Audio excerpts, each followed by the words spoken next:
This program is rated PG. It contains themes and scenes which may not be suitable for very young audiences. Parental guidance is advised. Be advised that the views and opinions of the hosts and guests do not reflect those of the station.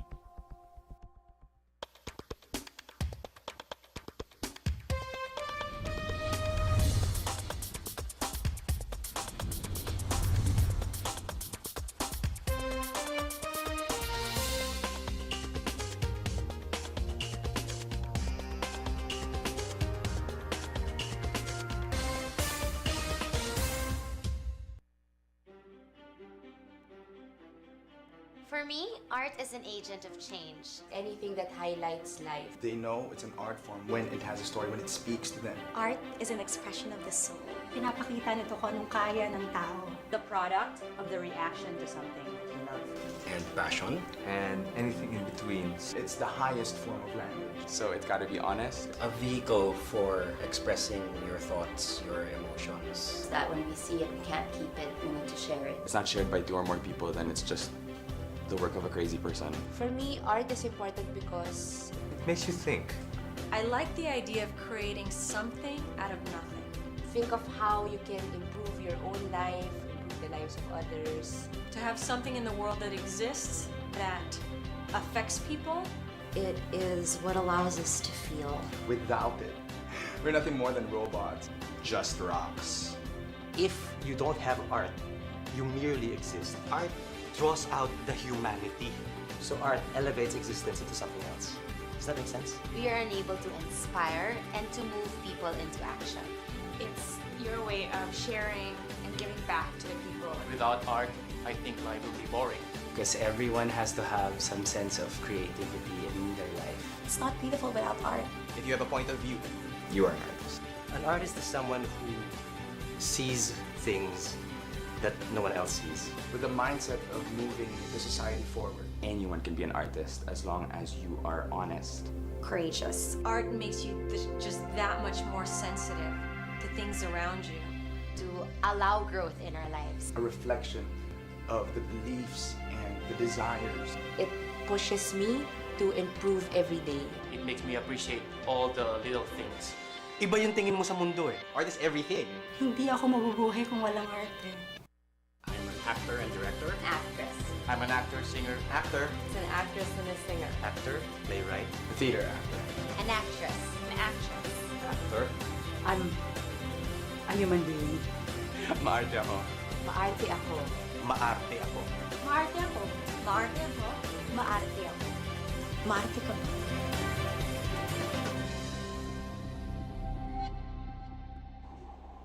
Good evening, ladies and gentlemen. Welcome to Global Village. I'm Buddy Kunanan. And guys, on this show, we talk about everything under the sun. We take you around the world, you meet interesting people, and visit amazing places. Now, tonight's show is about the arts, and it's part of our Global Filipino series. Now, on this series, we interview prominent Filipinos and talk about the significant contributions they are making on the world stage. Now, tonight is a very special show because our guest tonight is a dear friend of mine, and he is someone who's making waves literally on the world stage, none other than Munich-based tenor Lemuel Cuento. Hello, good evening. Lemuel, it's such a pleasure to have you on my show finally. Pleasure's mine. Because I know you're here on a very short visit, and it's a very tight schedule for you. And we've always been talking about this whenever I meet up with you in Germany. And it really, you are a very fascinating, enigmatic, and charismatic character. And it's my pleasure now to talk about your life's work with our viewers. Yes. Now, Lemuel, you're here on a private visit, and you're here as part of the homecoming, I understand. Yes, my yeah. college fraternity, Upsilon Sigma Phi, just celebrated its centennial season, and I wouldn't miss it for the world.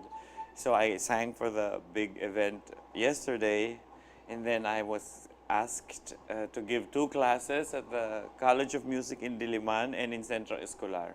Very and nice. I accepted immediately because I think it's just important to to share the little knowledge that I have acquired over the years with the next generation. Absolutely. What a fascinating story it is, no? And as our viewers will soon find out. Now, you haven't been to the Philippines in quite a long time. 20 years. Wow. 20 years, yes. How does it feel to be home, quote unquote? Yes, well, it's lots of changes, the traffic.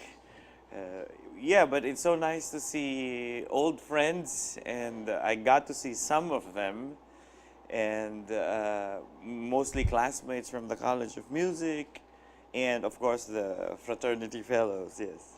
And for the past so many years, your base has been Munich. Yes. But where else have you been in Europe? Well, based? I studied in Vienna at the Conservatory of the city of Vienna. And then after graduation, the theater that engaged me was the City Theater in Pforzheim. That's near Stuttgart. Yes, it's a small theater, 513 seats.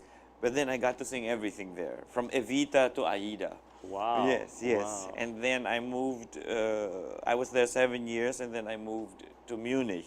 Because geographically, it's the center of the universe. Not the universe, of Europe.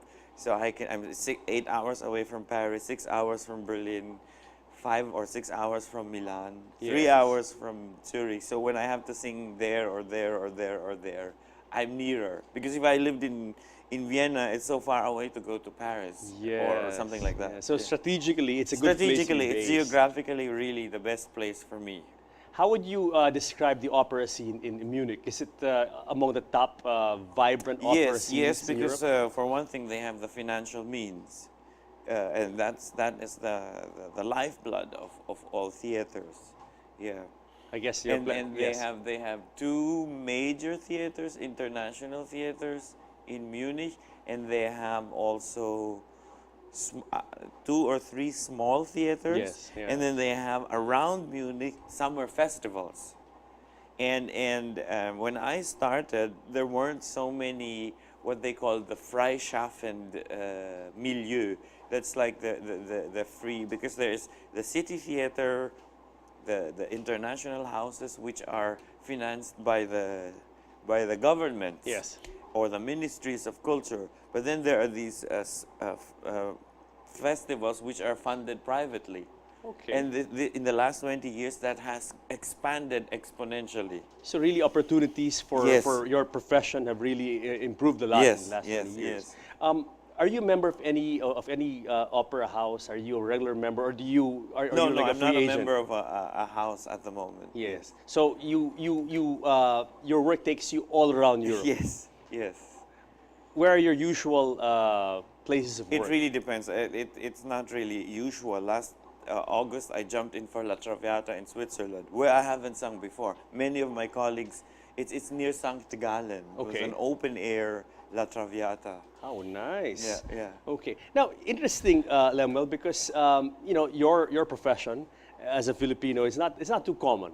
Yes. And not many tenors. One does not wake up at or is 6 years old and says, when I grow up, I want to be an opera singer. Absolutely. Yes. And it's because maybe in the Philippines, this kind of art genre is not really, the amount of exposure we have is very limited compared to in Europe.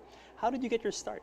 I've always loved music. The family would go to the CCP all the time and watch concerts. But it was not until, I think, my junior year in high school, or towards the end of my junior year in high school, when Otoniel Gonzaga, a Filipino tenor, American-trained tenor, sang at the CCP. And the moment he opened his mouth, I thought, that's what I want to be when I grow up. Really? Really. You were in high school when I this was in high happened. school. I was in junior high school. It was just an amazing sound, a beautiful sound that just filled the theater. It was just so beautiful. And somehow I managed to convince my mother for me to take voice lessons. Yeah, but as a child, were you a singer already? No, did you have that because talent? I did not have the ears to quickly pick up a melody. Some people are very fast. I would sing out of tune or something like that. Yes, Yeah, yes. but my first teacher was after high school was Mrs. Adoracion Reyes at the PWU. And she said, no, don't worry about that. You'll just get used to it when we practice and practice and practice. You'll get used to it. Is that usual that people discover sort of late-ish already in their Yes, teens? there are. That there are. You want to be an opera singer? One cannot really generalize these things. The talent, musical talent of some kids are so apparent before they can even talk. Exactly. There are exactly. those. I was not one of those. Wow, which makes your story even more Yes. amazing. Yeah, amazing. I was singing in the school chorus, like, we had a glee club. Sure. And I joined them when I was also in my junior year. That's amazing, huh? Yeah, That's yeah. amazing because usually, as you mentioned, the common percept or idea is that artists, you're born with it from the time you can walk or crawl. You're Well, no, it's like growing or this. You are whatever. probably born with it, but it's not. It doesn't. It doesn't manifest It doesn't itself. manifest itself at an early age. It comes with Yes. time. Yeah. And then this life-changing event when you watch this Yes, tenor, Otoniel Gonzaga. Otoniel yeah. Gonzalez, and then Gonzaga. Yeah. and that's what led you on Yes. the road to Yeah. becoming a tenor. Bravo, Yes, bravo. yes, and it was such a privilege. I think in '93 or in '94, he sang a concert in Manila, and I got to sing a small role with the first act of Othello, and he sang the Othello, and I got to sing a small role. And can you imagine what it was like to to stand on stage with this giant? With this giant, yes. And there are two roles that he's famous for in Europe, was famous for in Europe because he passed away last year, was the Land of Smiles and the Gypsy Baron. Very good, very good. Now, okay, so you had this realization, no? Yes. That you wanted to become an opera singer. Where did it go from there? You said that you persuaded your parents, Yes. your mom, Yes. to send you to voice lessons. Yes. And then from there, how did So it after a progress? year of voice lessons with Mrs. Reyes, I was accepted at the College of Music in Diliman, where I studied with Fides Cuyugan Asensio. That's also very amazing. That Yes. you should get into the UP School of College of Music, and then after just 1 year of prep. Yeah. Wow. I was lucky enough. I mean, don't misunderstand me. My voice had a really nice color. Yeah. But I didn't have the high notes. That I still had to learn. But the color itself, the sound itself, was apparently really nice. Don't misunderstand me. No worries. And then UP, how is that like at the College of Music? We had an enormous repertoire we had to study. I was not able to cope with it because it was just too much. I mean, there are singers who were born with the natural flexibility, Yes. the natural, the high notes and the low notes and the middle notes. And the repertoire that we had to study at the conservatory was too much, at least for me. Yeah. Yeah, so it was difficult. It was difficult. And then from UP, of course, as we mentioned earlier, the center of the opera universe is Europe. Yes, There's no yes. way, no getting around that. How did you make your way to Yes, Europe? and then after UP, I went to the Hong Kong Academy of Performing Arts, and I studied there with an Australian teacher, Kevin Miller. And then after that, I joined a competition in Munich, a voice competition. No, in Munich, in Vienna, a voice competition in Vienna. I didn't make the preliminary rounds, but another Filipino tenor who back then just finished his studies in Vienna, Abdul Kandao, he encouraged me to audition at the conservatoire, where he also studied at the conservatory. And I auditioned and got to study at the conservatory. Yes. On a scholarship? Yes. The state paid for my tuition. That's amazing, huh? Yes. For a Filipino to have this opportunity. I Yes. mean, training in UP kind of late already, and then ending up in Vienna on a scholarship. Actually, the being late was actually not a bad idea because one is already convinced that that is what one wants to do. I mean, if you decide, if you dream at 11 years old, and then you make or you make the decision at 16, 17, 18, you are more mature. That's true. You are more convinced with what you want to do. Focused, I guess. Yes, no? yes. And, you know, when you're a guy, the voice changes at puberty. Absolutely. Can you imagine if you're 10 years old and you have such a wonderful voice, soprano voice, and then you change, and then it's not as pretty as before. That must be difficult for some singers. no? Or for example, as a child singer, everybody, you know, is in love with you because it's angelic voice, angelic voice and all of this, and then you start from scratch again.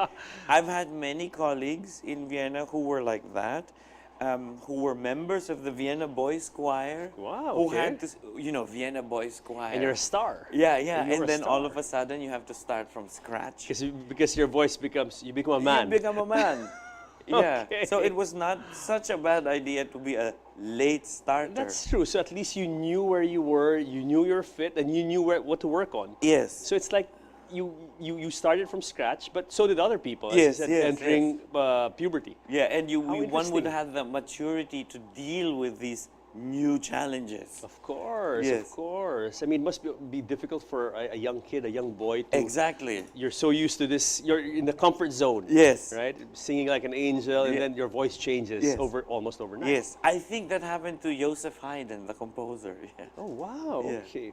Now, when you got to Europe, what was it like when you first got there? I mean, language. Yeah, business. at the College of Music, part of the curriculum was languages, French, Italian, and German.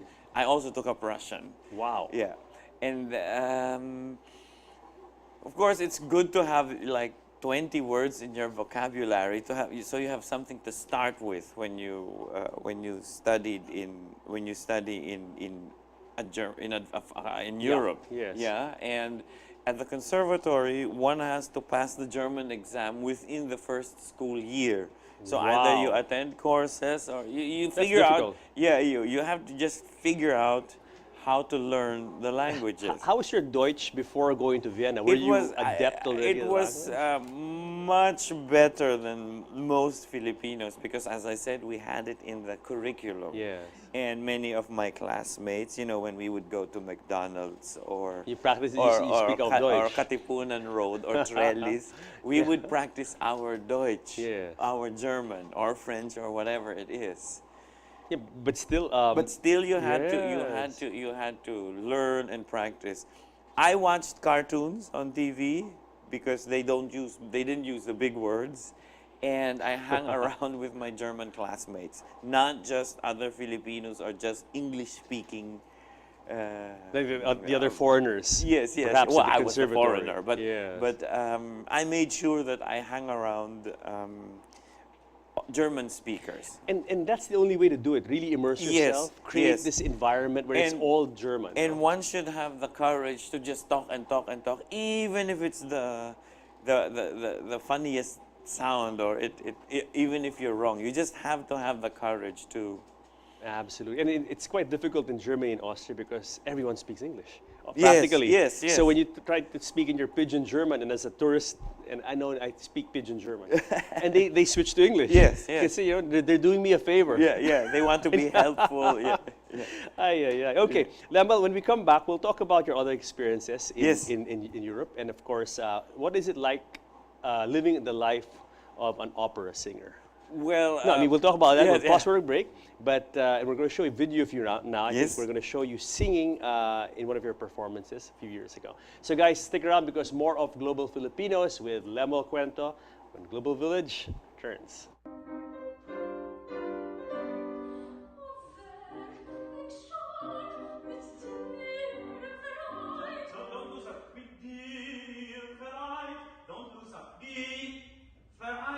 With who? Mit dir vereint. Don't lose sound. Oh, very sure.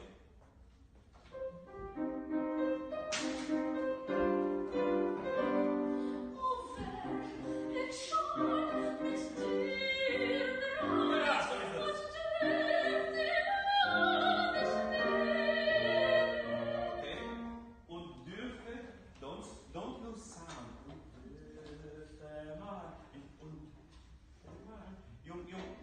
Hinga-Hinga School of Acting you already did before. Yeah? Here, they're all connected. Yeah, they're all connected. So don't lose the sound when you say, this is a very, very important phrase. And I am allowed to call him my husband.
Welcome back to Global Village. Our guest tonight is a very famous tenor, Filipino tenor based in Munich, Germany, Lemuel Cuento, and that is a video of him singing No Puede Ser.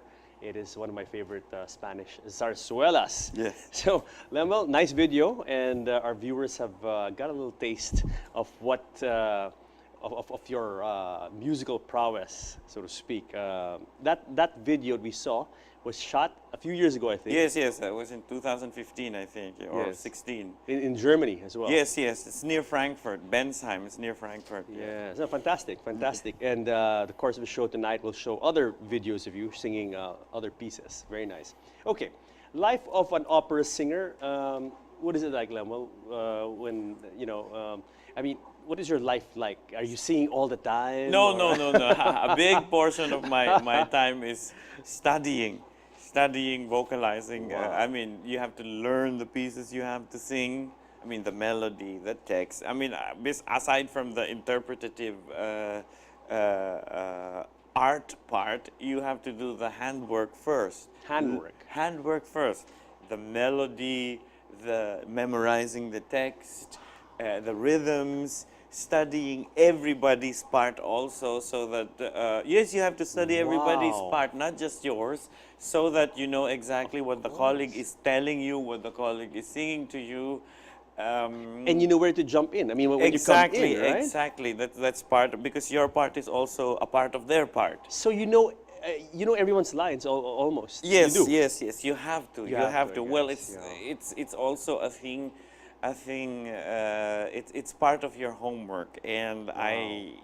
I learned from many great people who were before me, and who would talk. One of the greatest things in my life, I digress, was to meet the great diva Lyuba Velic, and she said to me, you have to learn everybody's parts, because so that you know how to react to everybody. It's not just you come there, you're Lemuel, you're the big tenor, and that's about it. No, it's you have to be a part of an ensemble, and it's a lot more fun. It's a lot more fun. Yes. And it's as you said, as an actor, maybe you have to get into it. You have to react to what the other person is feeling or saying. Exactly. And also, if you give so much to your colleagues, they will also give you back. Wow. So and you get that energy because for example, in a performance, no 2 days are the same. No 2 days do you feel the same way. Even if you're singing the same opera, Tosca, Traviata, or whatever. It's really a dynamic thing. Yes, yes. You have a different set, you have a different costume, different makeup, different theater, different conductor. So if you know everybody's part, that's where you start, how you adjust to everything around you. Amazing, amazing. Yeah, but to go back to your first question, when I wake up and I usually have my coffee and a little breakfast, and I study. I sit at the piano, have the score in front of me, and then I sing. I mean, one also asks me which comes first, the melody or the words. Good question. Yes, it is a very good question. So which does come first, the melody or the words? Usually they come at the same time. I would think so. No, it makes you it's easier to remember if it's part of a song or part of, right, rather than just memorizing the words. Yeah. Okay. We know opera singers sing in different languages, and that I think is amazing because. I mean, you sing in how many languages? German, obviously. Yes, and I have sung in Russian and Hungarian too. And then, and of course, Italian. Yes, in French, in English. Yes. How many languages can you speak? Fluently, I speak 5 languages. Amazing. Yeah. And before you went to Europe, nada. It was just German, a little bit. It was a little bit of German, Italian, French, and even less with Russian. And then. Of course, English and Filipino. But we Filipinos have the advantage of speaking at least 2 languages at home. That's true. So our brains are sort of set for going back and forth in 2 languages. Was that, okay, we know that you went to Germany, and when you arrived there, you would immerse yourself in German language, and you passed the test the fluency test to allow you to stay in the conservatory. How did you struggle with the other languages? How did you acquire those? Oh, just practicing. When was this? I think 5 years ago, I sang in France. For the first time, I'd be singing in France for a long period. And I had to fix my French because you'll never really be accepted if you don't speak the language. And being in Germany, you don't speak French every day. Yes. So what I did was I would, this TV series that I knew, Big Bang Theory, Navy CIS, and so on, I would put on the DVD player and let it run in French. Let it run in French. Yes. But you've obviously got an ear for language. Yes, there has to be an affinity, a natural affinity. And you have that, obviously. I'd like to believe so, yes. Wow. There has to be that natural affinity because you cannot make your pasta if you don't have the flour and the eggs. Very good. You can't put in what God's left out. Yeah, exactly, exactly. Now, Lemuel, also the volume of stuff or of lines you have to memorize. And I'm not talking about even just one language. We're talking about, you mentioned 4, 5, 6 languages. Yes. And you have to memorize. And not just languages. These are languages that were written centuries ago. So it's maybe archaic. Yes, French. words that we do not use these days. Or when you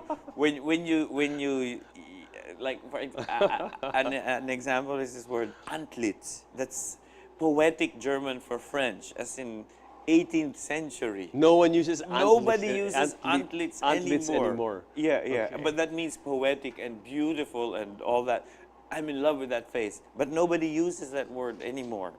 How do you memorize all that? How do you do it? I mean, like, there are some that are easier to memorize, and there are some that are harder to memorize. Yes. It depends on how your brain thinks, how you think, or how your brain works. But what works for me is always repeating until you get it right. How many operas do you know by heart? Let's say if you had to sing one tomorrow and then without practice. Oh, I have probably 10, maybe 12, but 10 pieces. If somebody calls and I have to sing, as you said, tomorrow, I can do just like on, that. on the fly. You Yeah. know every word. You know every Yeah. part. Yes, yes. How many hours is each of these operas? It depends. Two, it depends. 3 hours. 2 hours. 2-3 hours. So you're talking about 10, 30 hours of material basically you have in your noggin. Yes, in different languages. But maybe those are also operas I've always loved as a kid. Like Tosca, I knew from beginning to the end since I was a kid. Yes. Tosca Traviata. It's just amazing because it really gives you insight of what the human brain is capable Yes, of. yes. And like you opera singers, I have to say, I've really admired the way you guys are wired and the work you do. Absolutely. How often do you work? Let's say, can you make? I mean, we've talked about Europe being the epicenter of the opera world. Is the work regular? I mean, No. You have sometimes a stretch of where I sing maybe twice, 3 times a month, and then sometimes I'm singing every day. Last summer, I took on this craziness because as a freelance singer, sometimes you get so many offers and sometimes you have so little. I had Umbalo in Mascara in Frankfurt, and then I had the Bells from Rachmaninoff in Berlin, and then Belle Charle in Nuremberg, near Nuremberg, in a little city called Ingolstadt. And I had them one after the other. The Bells and Umbalo in Mascara were both in July, and then the Belle Charle was in September, 4th of September or something like that. But we were rehearsing during my performances in Berlin. So sometimes after a show in Frankfurt, I take the night train to go down to Munich to rehearse. Wow! And it even happened that I sang the performance in Frankfurt, took the night train to Munich. After the rehearsal, I took the train back to to Frankfurt to sing that evening. What do you do, Lemuel, when you're under the weather? Because, it happens to all of us. We get the flu, the cold, and a cold, and that messes up your voice. There are some things, if you have a cold, like it's just here, I can sing. That's not a problem. But if it's a cough, or the throat is itchy, when you wake up in the morning, the throat is itchy, chances are you're going to get a sore throat or something. I usually cancel. Yes. I do not torture myself and my colleagues. Sure. Yeah. The unwritten rule is by midday you should have canceled if you have to cancel. To give enough time for them to find a replacement. And these days with the cellular phone and internet,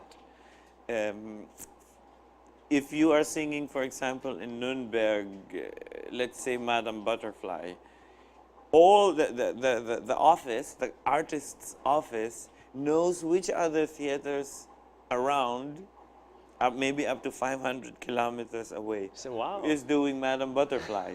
So they know there are these talents around. Yeah. So take there a are train those, or driving distance. or which did Madame Butterfly. How short was? I mean, I'm sure you filled in for tenors who've fallen ill, for instance. Yes. So how short was the shortest prep time you had? I remember that was 2 years ago. It was La Belle Hélène, the beautiful Helena, about Helen of Troy. Yes. I got the call at 2 o'clock in the afternoon for a 7:30 show.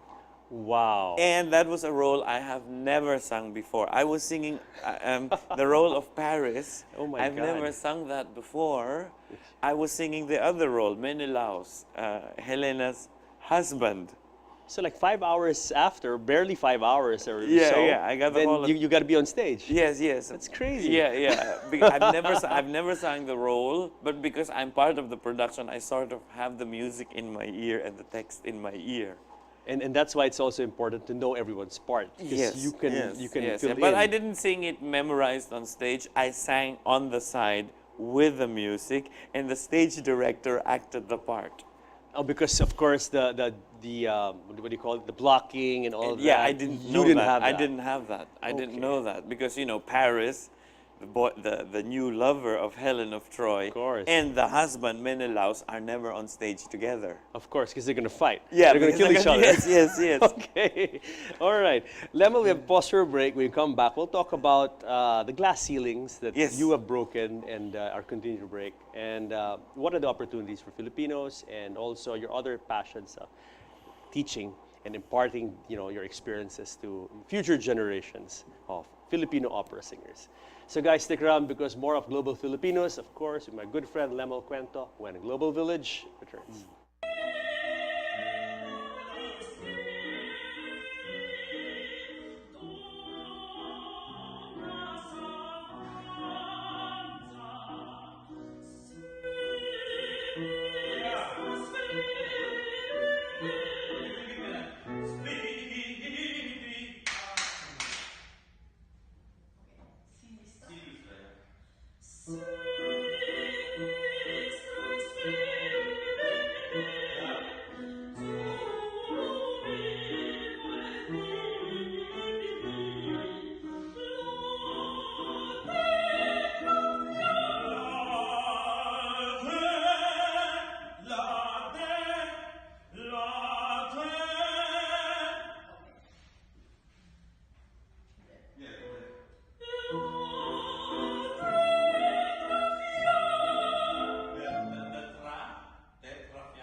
Welcome back to Global Village. I'm Buddy Kunanan. Tonight's topic on our Global Filipino series is conversations with Lemuel Cuento, of course, my dear friend, Munich-based opera tenor, and he's here now visiting in Manila. First time in almost 20 years. 20 years. 20 years. Yes. My gosh. Okay, welcome back, Lemuel. Okay, let's talk about the video we showed before after we ended our second segment was you giving a master class in UP. Yes. And that must have been a nice experience to come back to your roots. Yes, and absolutely. It give was back. a great privilege and pleasure, yes, because great voices, wonderful material, and they love to sing. And it's nice to give them lots of tips. And I think it should also be, such tips should also come from somebody who's singing who's in the milieu. And as I said earlier in the program, they have so much to sing, and sometimes this mountain of load that you have to learn. So there is a motivation to climb up the mountain. Absolutely. When they see you and they see you've done it and your amazing story. And I think it's very inspirational. Yes, that's actually what I wanted to do. My little contribution to be able to inspire the next generation. Absolutely. And, it is an uphill climb for Filipinos, unlike for European.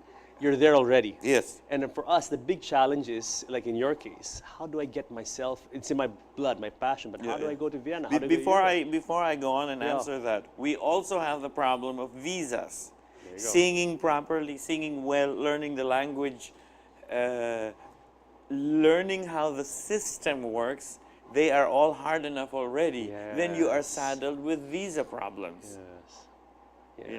And so, but to go back to your original question, you just have to study and study. The first step is to understand how the system works. When we are studying in the university or in the College of Music, we have an idea of how the world should be, so the quality of the singing is like the alpha and omega of everything. But then you find out that it's different. Yeah, luck is also different from person to person. Absolutely. From person to person. So you have to know how the system works. Another thing is you also have to know where there is a lack of supply. Yes, when I started doing the audition rounds in 2001, I remember that the agent I had, my very first agent, he said, "You know, Mr. Cuento, it's too early for you to sing the big operas of Puccini and Verdi and Wagner. You have a strong and warm middle register. So the best thing for you are the operettas, you know, where you have singing, the singing and the dialogue. And where your voice is now is the best for the operetta." Yeah, and that's also good, no, because your voice doesn't get hammered right away. Exactly, your musical instrument. Yeah, and you don't have the pressure of singing those big high notes every night. And he said, this will be the best, and you learn how to act, you learn how to move, how to dance, and not just be stiff on stage. Me, I stand here, big high note. Yeah. Yeah, that hammers the voice, as you said. Yeah. So he said, and there is a lack of operetta tenors. So, and he was right. So really just get into the system. Yeah, get knowing the system, Yes. knowing the system. If you insist, like if you're a lyric soprano and insist on singing Marriage of Figaro, but there are so many of that singing that repertoire. Okay, I'm going to get back to that, but my first question to you is, for Filipinos, like you were very lucky. Yeah. Yes. You were able to get to Vienna and you got a scholarship. But how do Filipinos, aside from getting a scholarship, short of that, how do you do it? Self-finance it.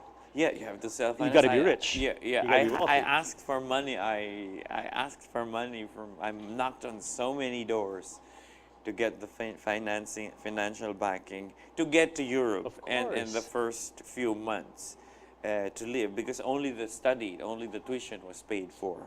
Then I was lucky enough to get to sing at the chorus of the Vienna State Opera, and that paid for my daily needs. Otherwise, Filipinos would have to maybe work during the day, Well, get some jobs. I also cooked. I also cooked. Yes. To earn a little money to pay for my daily. That really is part of the life. Yes. Plus you will always sing better if you know how to work. Or it's not an easy job, and the singing part is easy. Yeah. The singing part is easy, but the daily routine of having to rehearse, adjust with people whose egos are even bigger than mine. Well, you're not il grandioso. I'm not il grandioso for nothing. But you have to deal with also people, because this profession is about yourself. You are selling yourself. Wow. Part of being an artist is having convictions, is having temperament. Not temperament as in a pin falls and you're already hysterical. But my mean is, this is how you think you are to present it. But sometimes you have colleagues who have another view, different view of how things are done. Okay, talking about the view and presenting yourself as an Asian or a non-Caucasian, let's say it doesn't have to be Asian, it can be African or whatever.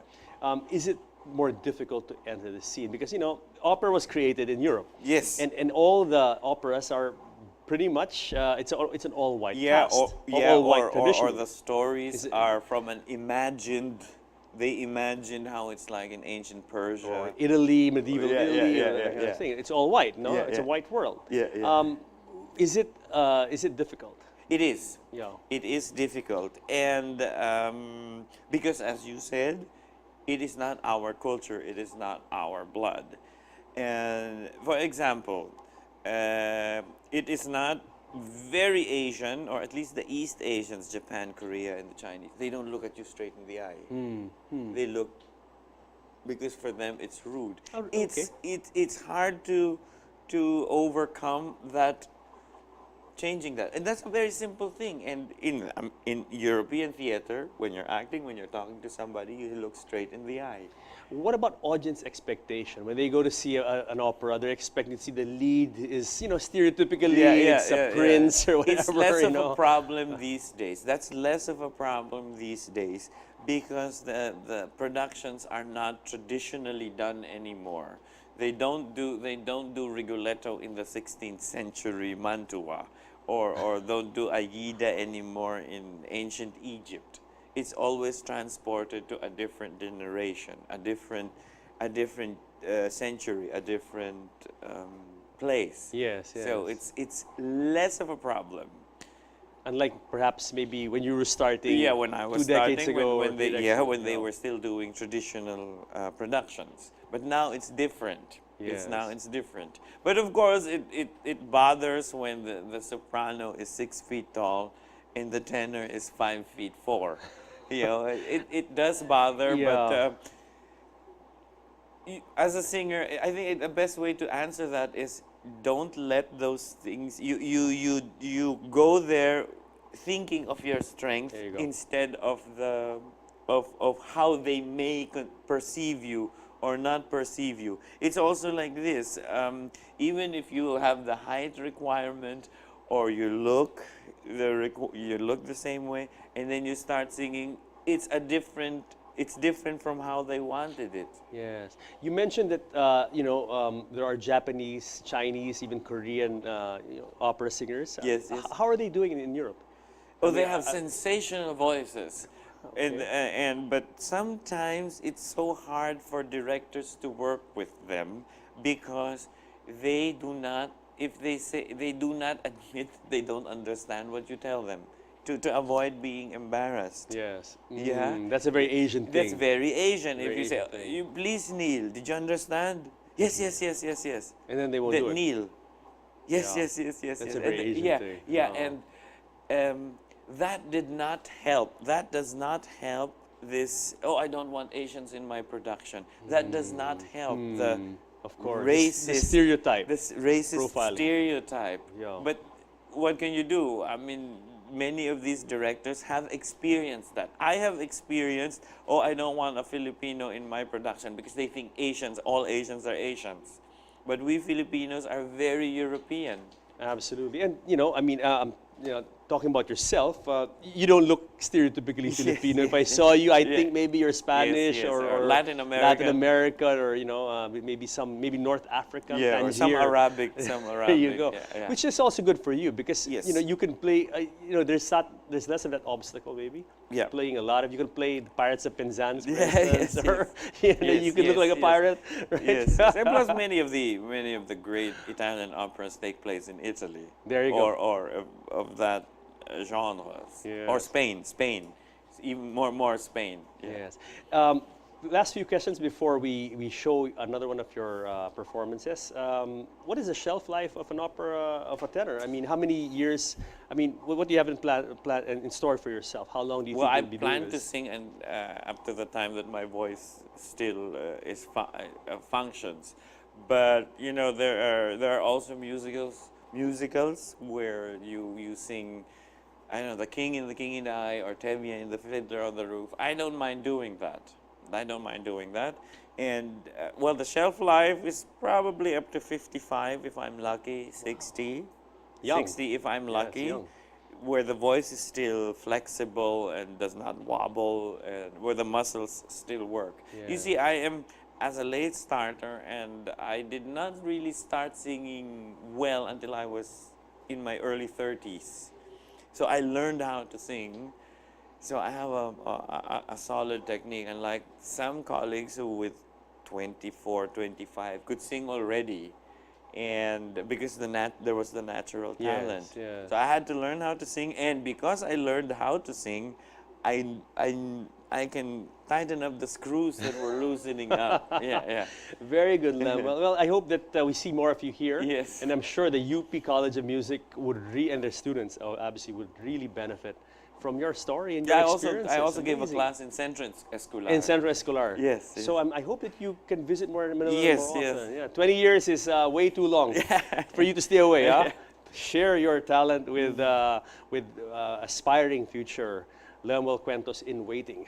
So there you go. So now, Lem, we're going to, before we go, we're gonna segue to a performance of yours. It's a Russian piece that you're singing, an aria. It's Kuda Kuda. Yes. So before we go, I want to thank you for coming Thank to you. the Philippines and after so long and coming on the show. I'm glad I caught you. You're flying out tomorrow, Yes. and I'm glad that we caught you right in time. Yes, Thank you so much, Lem, and more power. Keep up the good work. You're doing all of us proud. Thank you very much. Sir. Thank you. So, guys, I hope you enjoyed Global Village, and we're leaving you now with Kuda Kuda, a Russian aria, and sung by our good friend Lemuel Cuento. Take it away.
Niente,